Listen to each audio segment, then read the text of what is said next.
بسم الله الرحمن الرحیم. د واتس اپ له لارې موږ ته الحمدلله ډېرې زیاتې پوښتنې راځي او بیا موږ هغه جوابو. خلک مشورې غواړي، خلک ستونزې لري، د خپل وس مطابق هغوی ته راهنمایي کوو او جوابونه ورکوو. بیا په دغه پوښتنو کې هفته کې مثلا 400 پوښتنې راشي، په هغه ټولو کې موږ یوه پوښتنه را اخلو، ځانګړې کوو چې تر ټولو مهمه پوښتنه وي، د دې لپاره چې نورو خلکو ته هم د هغې جواب ورسیږي او نفع عامه سي. په دغه پوښتنو کې چې تیر هفته کې راغلي وي، په دې کې تر ټولو زما په نظر باندې مهمه پوښتنه هغه دا وه چې یو ورور کړې وه او ویلي دي چې زموږ په کورنۍ کې اختلافات دي، وایي لانجې دي، جنجالونه دي، همیشه لپاره بس یو بل سره موږ په جنجال پاتې یو او جنګونه هم کېږي، وایي څوک چیغې وهي، څوک خفه دي، څوک ژاړي. نو څه چل وکړو؟ د دې مهمې پوښتنې جواب زه تاسو ته په دې ویډیو کې درکوم. تر هر څه دمخه موږ تاسو د الله جل جلاله څخه په هر څه کې مرسته غواړو او دعا کوو. تر ټولو بهترینه دعا چې موږ په دې وخت کې کولی شو، په دې حالت کې، هغه دا ده: اللهم الف بین قلوبنا واصلح ذات بیننا. که څوک دا په عربي کې نشي یادولی، په پښتو کې دې مفهوم وایي: یا الله زمونږ زړونه سم کړي او زمونږ د حالت اصلاح کړي، زمونږ د حالت سم کړي. یا الله زمونږ په زړونو کې محبت واچوي یو بل لپاره، او یا الله دا کوم بد حالت چې ده دا په ښه حالت باندې بدل کړي. نو دا یو بهترینه دعا ده چې باید موږ تاسو یې وغواړو، تر څو زموږ ستاسو له کورنۍ نه دغه ستونزې او جنجالونه او دغه نفرت چې پیدا شوی ده دا ختم شي. دویمه مهمه خبره هغه دا ده چې موږ تاسو باید له ګناهونو څخه ځانونه وساتو. هغه که هر رقم ګناهونه وي، که حسد وي، که د یو بل غیبت وي، که یو بل ته په سپک نظر کتل وي، او که د یو بل بد غوښتل وي. یعنې په کورنۍ کې متاسفانه دغه اختلافات چې راځي، د دې یوه وجه دا کیدلی شي چې دا خلک غیر شعوري ډول باندې په ګناهونو کې ګیر وي. فرضاً د یو بل غیبت کوي، یو بل سپکاوی کوي، یو بل خیر نه غواړي، همیشه لپاره دی دا فکر کوي چې زه پورته شم او دا نور راوغورځېږي، دا نور ماته محتاج وي، دا نور ټیټ وي، دا نور مریضان وي، دا نور قرضدار وي، په بد حالت کې وي او زه دې خوشحاله یم. نو دا یو مسلمان سره نه ښایي. که موږ تاسو دا زړونه خپل اصلاح کړو، یعنی یو بل ته د زړونه د حسد وباسو، د یو بل خیر وغواړو، یو بل سره مینه او محبت وکړو، نو یقینا چې په کورنۍ کې ډېرې زیاتې ستونزې په دې سره حلېدلی شي. خو چې نه حلېږي، د دې وجه دا ده چې زموږ ستاسو دا زړونه یو بل ته کاږه دي، یعنې یو بل ته د خیر نه غواړو. چې خیر نه غواړو، نو څنګه به د الله جل جلاله له طرف نه هم هغه فیصلې زموږ ستاسو په حق کې ښې فیصلې وشي. زموږ ستاسو د حالت په الله جل جلاله څنګه بدل کړي، تر څو چې موږ تاسو خپل ځانونه تر څو نه یې بدل کړي. صحیح ده؟ اول چې انسان خپل ځان اصلاح کړي، نو بیا شاوخوا خلک د هغه لپاره په خپل اصلاح کېږي. صحیح شوه؟ مهمه دا ده چې زموږ ستاسو دغه ارادې، ځکه د الله جل جلاله فیصلې دا د انسان په ارادو او په زړه په اساس باندې کېږي، چې د انسان زړه روغ وي، پاک وي، ستره وي، بهتره وي، په دې کې د خیر ارادې وي د یو بل لپاره. نو بیا په وخت کې د الله جل جلاله بهترین فیصلې او رحمتونه را نازلېږي. نو چې رحمت راشي، هغه غضب او عذاب او دا جنجالونه په خپله باندې ختمېدلی شي. دریم مهم کار چې موږ تاسو یې باید وکړو د اختلافاتو او د جنجالونو د لانجو د لمنځه وړلو لپاره، هغه دا ده چې باید دغه کورنیو کې موږ تاسو فکر وکړو چې اکثره د اختلافات د څه وجې نه رامنځته کېږي. د دې یوه عمده وجه هغه د پیسو کېدلی شي، یعنې د پیسو ناسم تقسیم. یو پکې غلا کوي، بل پکې سمې پیسې نه راګټي، بل پکې بیکاره ده، بل پکې پیسې راګټي، ټولې پیسې د هغه په کور کې مصرفېږي. یو ډېرې راګټي، یو لږ راګټي، یو لږ راوړي، بل ډېرې راوړي، د یو ماشومان زیات دي، د بل ماشومان کم دي. نو دلته هغه بې انصافي رامنځته کېږي. دا د کورنۍ وګړي باید په منظم ډول باندې کښېني او هر چاته خپله برخه ورکړي، چې مثلا ته څومره ګټې د میاشتې، څومره ګټلی شي ته، یا مثلا داسې وکړي چې د کورنۍ دا حساب دې ټول راغونډ کړي، چې فرضاً د دې کور مصرف د میاشتې 13,000 افغانۍ ده او یو ورور د مثلا د هغه ماشومان زیات دي، مصارفات زیات دي، هغه د 10,000 راوړي، بل ورور د هغه ماشومان کم دي، مصارفات کم دي، هغه د خیر د 20,000 راوړي. هره میاشت کې دی اچي، تر څو د دوی دغه په عدالت او په انصاف سره دغه مصارفات ټول راغونډ شي، هغه 13,000 برابر شي. نو بیا به انشاءالله د دوی ترمنځ اختلافات نه رامنځته کېږي. او دا هم په یو بل باندې مه لازمي کوئ چې هر څومره دی پیسې ګټي خامخا باید ټولې راوړي او په کور کې خطا کړي. نه،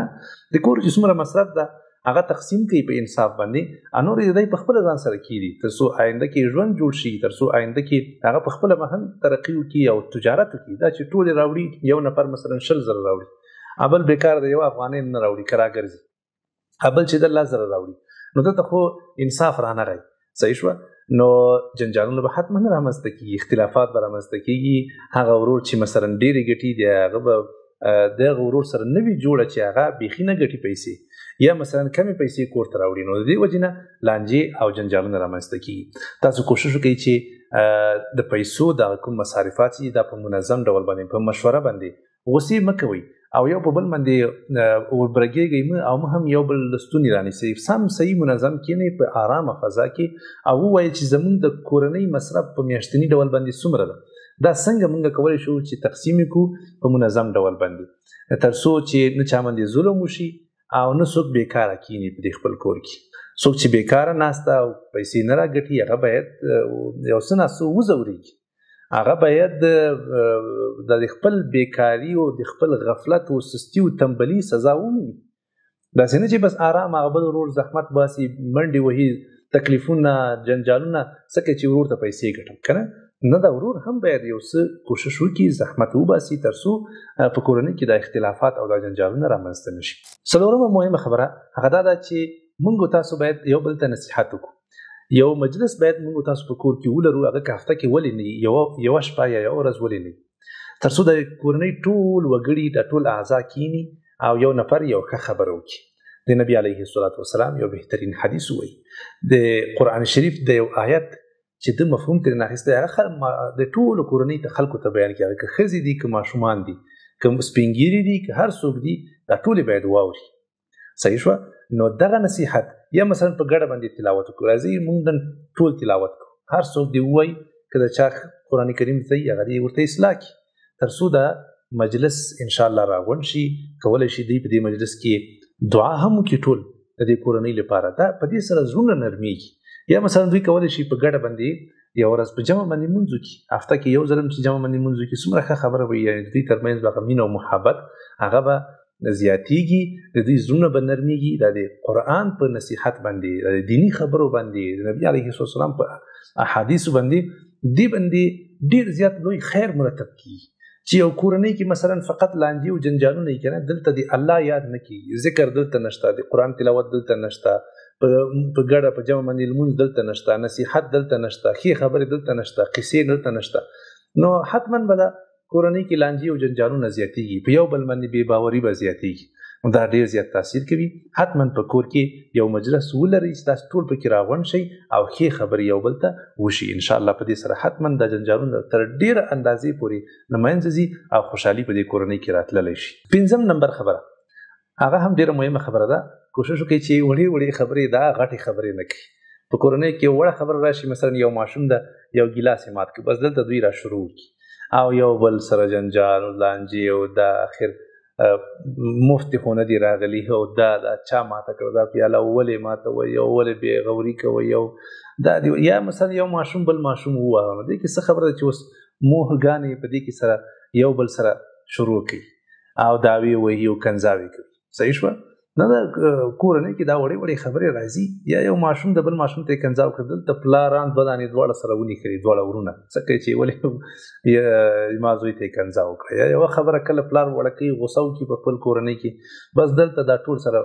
په لانجو او جنجالونو کې راګیر شي نه داسې مه کوئ وړې وړې خبرې مه غټوئ کله چې یو خبره غټه خبره وه هغه ته متوجه شئ دا وړې وړې خبرې خیر ده تېروئ دا زغمئ په ګډه کورنۍ کې دا خبرې حتما راځي حتی په وړو کورنۍ کې هم دا قصې راځي نو که چېرته موږ تاسو وړې خبرې دا غټې کړو نو حتما لانجې او جنجالونه زموږ ستاسو زیاتېږي که چېرته الله مه کړه جنجال ډېر زیات شو چې تاسو پوه شئ چې یاره ورځ تر بلې دا جنجالونه اختلافات او جنګونه په کورنۍ کې زیاتېږي نو ښه دا ده چې تاسو یو نفر چې ستاسو په کورنۍ کې ښه مخور شخصیت وي پوه شخصیت وي یا مثلا عالم وي یا مخور شخصیت وي د جرګو والا وي هغه ته دا خبره تاسو وکړئ هغه سره دا خبره شریکه کړئ تر څو هغه درېیم ګڼی شي منځګړیتوب وکړي ستاسې ترمنځ او دا لانجې او جنجالونه دا حل کړي او د دې لپاره بهترین د حل لاره راوباسي ملامت او سلامت پکې معلوم کړي او تاسو ته ښه لارښوونه وکړي خو که په دې باندې هم ونه شو نو که چېرته ته ځوان وي او د تل لپاره ځورېږي کولی شي دا کور یو څه وخت لپاره پرېږدي خیر ده لاړ شي یو ځای ته هېڅ خبره نه ده نه به بې پردې شي نه به بې چته شي او نه به کوم جنجال رامنځته لاړ شه په ځای دی چې ټول عمر دې کور کې جنجالونو لانجو کې تېرې خپل اعصاب خرابوي ووځه له دې کوره څه خبره ده کله ناکله ورته راځه د مور پلار پوښتنه دې هم کوه تحفې هم ورته راوړه که وسه دې کېده کنې ووځه په مخه دې ښه لاړ شه یو ځای کې بل ولایت ته لاړ شه بل ته لاړ شه کاروبارونه وکړه روزي وګټه خپل تعلیم وکړه پر مخ باندې ولاړ شه الله مهربانه دا حالت په خپله بدل شي صحیح شو که نه که بدل نه شو په کورنۍ کې بس دا جنجالونه لانجې دې مشرانو ته پرېږده حد اقل ته خو به ارامه یې که نه ستا ژوند خو به او ستا صحت خو به نه بربادېږي صحیح شوه بیا داسې هم کولی شي چې مثلا یو نفر د ماشومان دي ښځه ده کولی شي چې هغه کورنۍ هم جدا کړي د کورنۍ په جدا کولو کې خو کوم عیب نشته ده او نه کوم څوک ګناهګاره کېږي بس دا کورنۍ جدا کړي بیل شي سره هېڅ خبره نه ده هر څوک د خپل کور خپل مصرف په غاړه باندې وړي او د وخت په تېرېدو سره تاسو کولی شئ چې یو بل سره همکاري هم وکړئ یو بل ته لاس هم ورکړئ او انشاءالله د لانجې او د اختلافات به ختم شي ارامه ژوند به انشاءالله ولرئ د کور جداوالی دا پروا نه لري پروا چې لري او ګناه چې لري هغه دا ده چې زموږ ستاسو له یو بل نه زړونه جدا شي یو بل سره بیخي دا تعلق بیخي قطع کړو او یو بل ته شاور واړو یو بل ته کنځاوي وکړو د یو بل پښې ووهو یو بل سره دښمني وکړو یو بل سره صله رحمي قطع کړو دا بده خبره ده دا ناجایز دي کنې کور جدا کول دا ګناه نه لري چې ستاسو دا ستونزې نه حلېږي کورونه جدا کوي هر څوک د خپل ژوند پر مخ باندې وړي خو یو بل سره تعلقات او راشه درشه دا د تل لپاره ساتئ الله دې وکړي چې په دغو موضوعاتو به تاسې پوه شوي یئ د کورنیو اختلافاتو د منځه وړلو لپاره دغه مهمې خبرې په نظر کې ونیسئ الله مهربان ده چې ستاسو دا مشکل به حل شي